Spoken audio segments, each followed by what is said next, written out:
we have been trained in, especially in recent centuries, to be very wary of, dogmatic statements, and not without some reason, given, the terrible wars of religion back in the day. Religion can go horribly wrong. But that is not to say that we can't know about reality and speak of it intelligently. And that's part of what it means to be human. This is Lewis's whole point. It's really an anthropological argument that he's making. He's trying to define what it is to be human. And if we don't live up to this definition, then we abolish ourselves. It's there is so much here. It's deep, but it's worth the trouble because, and correct me if I'm wrong or annotate what I'm saying here, but the larger point that Lewis is making is that people who shrink from saying things objectively, from daring to say things objectively, what they're really doing is retreating from the very idea that there is a reality beyond what we feel or perceive. In large part, yes, but in fact, not absolutely. Because ironically, the very reason why they retreat is because other people have told them that to speak about reality objectively and certainly is wrong. And they believe that as an objective truth. Right. It's very hard to live as a thoroughgoing subjectivist. Let's be honest, it is utterly impossible to live as a subjectivist, as you put it. It's impossible because there is a thing called reality, and you're kicking against the goads. There is no way to maintain subjectivity for very long. No. But people try. They do, and those who try and succeed usually end up in either prison or a lunatic asylum. Right. Yeah. Okay, so Lewis saw this as a sufficient problem in 1943 that he writes this brilliant essay, really, called The Abolition of Man. So how is it that denying reality or shrinking from objective reality leads to the abolition of man? Read the book. Ah. I will try and answer the question, but it's a very difficult question. And Lewis spent most of his career tackling this from one perspective or another. But let's first of all just briefly summarize his own model of the human person, which is a tripartite model. We come in three parts: the head, the chest, and the belly. And they represent our rational selves, our appetitive or sensual selves in the belly, and between them, the chest, which is the liaison officer between our cerebral selves and our visceral selves. And it's this chest, this ability to liaise between the rational and the sensual that makes us distinctively human, because a standard definition of a human being is a rational animal. I almost forgot how much I love to listen to you talk. I've never in my life before heard the adjective appetitive until just now. Thank you, Michael Ward. That's really... You taught me a word just before we began filming. What was it? Fou for all? Fou for all. Fou for all. Yeah, it's in my Luther book, Fou for all, pious fou for all. No, but appetitive, it's interesting because I had really forgotten what you describe as Lewis's tripartite model of a man. Say it again. So we have the head, the chest, and the belly. So, the belly, the viscera, you said that's appetitive. In other words, our desires. Yeah. The head, obviously, cerebral, or I think you said cerebral.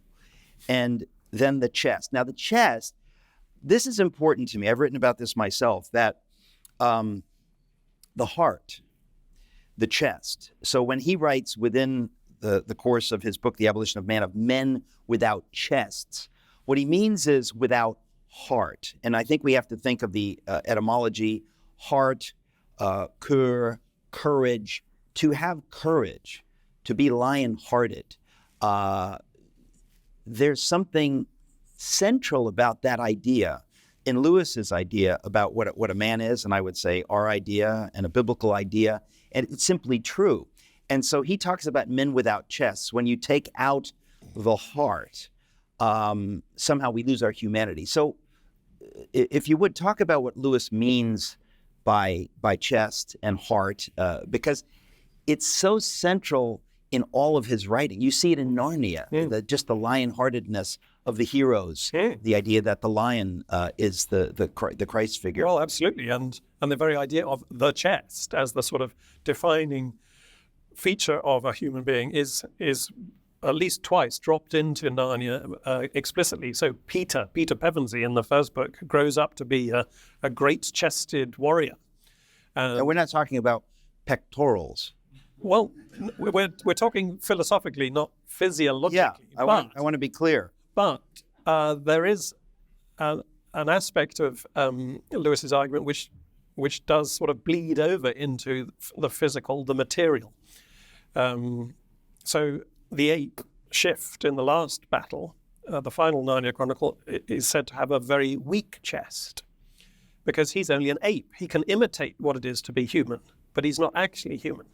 Anyway, this is just Lewis tipping the wink, as it were, to his philosophical argument. Tipping the wink. Do you have that phrase? No. Oh.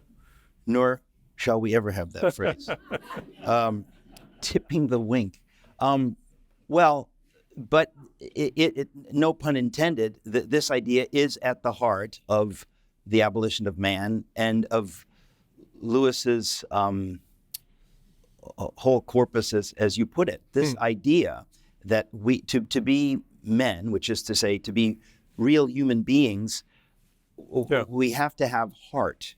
Yeah, because without that central liaison officer, we are either purely spiritual from the head, from the neck upwards.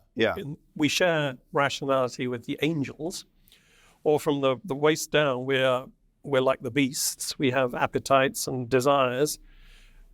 But to connect the angel in us and the animal in us, we need this central chest, which yokes together the two elements, not like a criminal is handcuffed to a policeman. It's not yoking together with violence. It's more the coming together in love, in the heart, you might say, of these two very good parts of us. Because feelings are good in essence, that we have been created by God to have desires and appetites and senses. So we shouldn't disparage them, and we shouldn't, as it were, dominate them in some sort of coercive fashion. We should respect them and indeed listen to them at times, but not allow them to, as it were, run the roost. Because the head, Lewis argues, rules the belly through the chest. Part of this, it seems to me, in the Abolition of Man, the thesis, is Lewis pushing against what is ultimately a Christian heresy, Gnosticism, the idea that we are to be, Platonic forms, that we're supposed to be spiritual, meaning with the wrong definition of spiritual, but that we're supposed to be not physical. And of course, Lewis makes the case, which of course the scripture makes the case, that we are meant to be corporeal. I think I'm only using that word because I'm talking to you. Corporeal. But that's central, that Jesus, when he came back from the dead, ate fish and a piece of a honeycomb, that is vitally important. And it's often Christians who forget that and who become so, I don't know who said it, so spiritually minded that they're no earthly good. They drift off into this Platonic false view of what God wishes us to be. Absolutely. It is a heresy. It's sometimes called angelism. Yeah. Matter is good. God likes matter. C.S. Lewis says in Mere Christianity, he invented it. Right. And he invented us with senses by means of which we could perceive it and interact with it. Yeah. the body is good.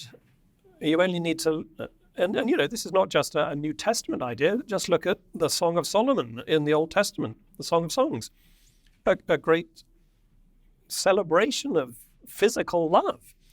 So of course it's a part of our nature and ought to be respected. But